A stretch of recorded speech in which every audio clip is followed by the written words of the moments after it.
German supernatural series Dark was a huge hit for Netflix. Well, its creators are back with a mind-bending voyage on a ship in 1899.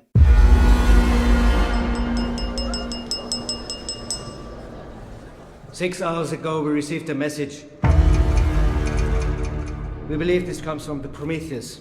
Hello and welcome to Screen OD, the channel for people who love TV, movies and streaming. My name's Tim. I'm an editor and a journalist who's been writing and talking about the industry for more than 15 years. Now, in 1899, we have a show that is definitely going to be talked about. Now, if you remember, in 2017, a little show called Dark came out. Now, it was a German language show and at first didn't get talked about that much, but as time went on, it became one of the biggest non-English language shows on Netflix, and across 3 seasons has won armies of fans. Now, 1899 comes from the same creators, and from first looking at this show, I think it's going to be another hit for the makers.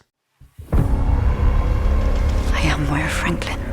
Today is October 19th, 1899. Why do you think they're all here? They're all running away from something. Why else would someone want to go somewhere different?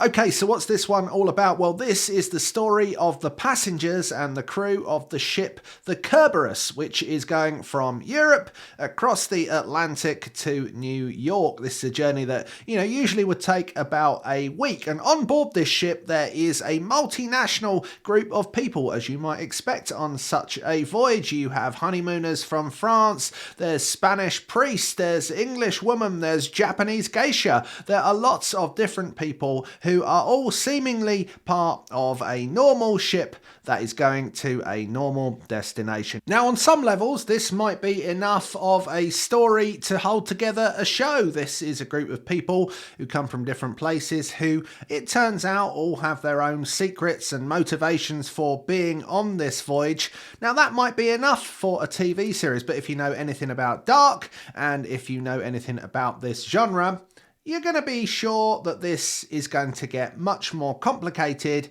and quite quickly. You think the passengers, they're still alive? Il a coulé. C'est la seule explication possible, sinon on l'aurait retrouvé. Vienna, Nichols. Capitan, we paid good money for this trip. 7 days to get to New York, no detours. And so, as we expect, the story takes its dramatic turn when the German captain of the Kerberos receives a signal from the Prometheus. Now, the Prometheus is a ship that's apparently gone missing several months before. And so, he goes in search of the Prometheus to find out what has happened and to see if there are any survivors on board this ship.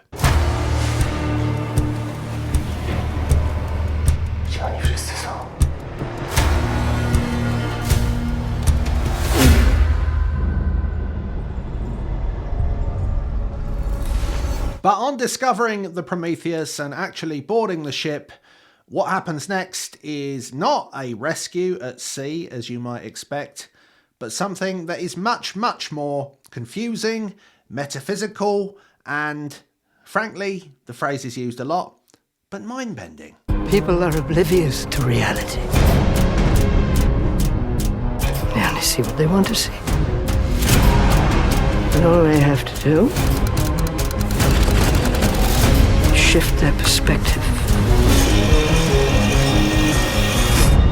to see the full scope of things. There's 2 reasons I can't reveal too much about what happens next in 1899. One, because of course this is a metaphysical mystery show and you need to go on this journey with the show to find out what happens and then what happens again. And then when you get to the end of an episode, how more questions are asked just when you think some have been answered. And to tell you all of those things straight away would be to spoil the show for you. The second reason is I'm not 100% sure what's happening all the time in the early stages. That's not to say that this is not a great show, because I think it really is, but it's definitely what you might call a thinker.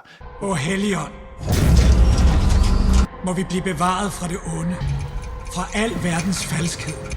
None of this makes any sense. This is a show that quite deliberately tries to disorientate the audience. It's designed to make you feel like you don't know what's going to happen next, and frankly you don't know what's going to happen next. At times you do feel a little bit lost at sea in the plot, a little bit like you are on a steamliner in 1899 crossing a choppy Atlantic, and that's no bad thing because the storylines are designed to intertwine and to take you on a rocky journey from port to bow, from starboard to port. This is a show that has been really cleverly written and put together to make sure that at no point you know exactly what's going to happen next, which is what keeps you watching, which is what keeps you gripped, and is what makes it such a great kind of horror and thriller and also psychological journey. It's got a lot in common with shows like things like Lost and things like Westworld and some of the great shows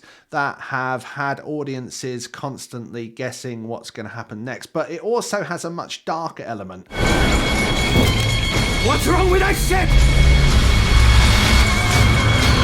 1899 is incredibly multi-layered on so many different levels, because at first this is something that you feel like is going to be a bottled experience, people stuck on a ship, and in a sense people are stuck on ships at sea, but then there are layers that start to develop beneath that, things that open up, expansive stories that come and go. This is also a really great example of a show that takes people from different cultures, speaking different languages, and allows them to intertwine and to talk to each other and to express themselves in a way that you don't often see in television. And you know what? It actually works. What could be very confusing is actually something that really does work as a multilingual experience on a ship. Baran Bo Odar and Janet Fries, who are the people behind this show and Dark, in my opinion, may have done it again for Netflix. This is going to be a series that all over the world people are going to be talking about, not just because it's something that's really great to watch, and I think it will go down in the Netflix list of non-English language shows like Squid Game, like Dark, like Money Heist, that people will be talking about all over the world, but also because it is deliberately designed to be a show that is mysterious, that will have you guessing, that will have you wondering how it all turns out. So if you like this genre of television, if you like shows that are scary at times, that are dark, that are twisty and turny, but also you like something a little bit different, then I would recommend that you go and try 1899. It's available wherever you live to watch on Netflix. So why not press play? Thanks so much for watching. I hope you enjoyed the review. If you did, why not hit that like button and subscribe to Screen OD for more videos. We'll see you again very soon.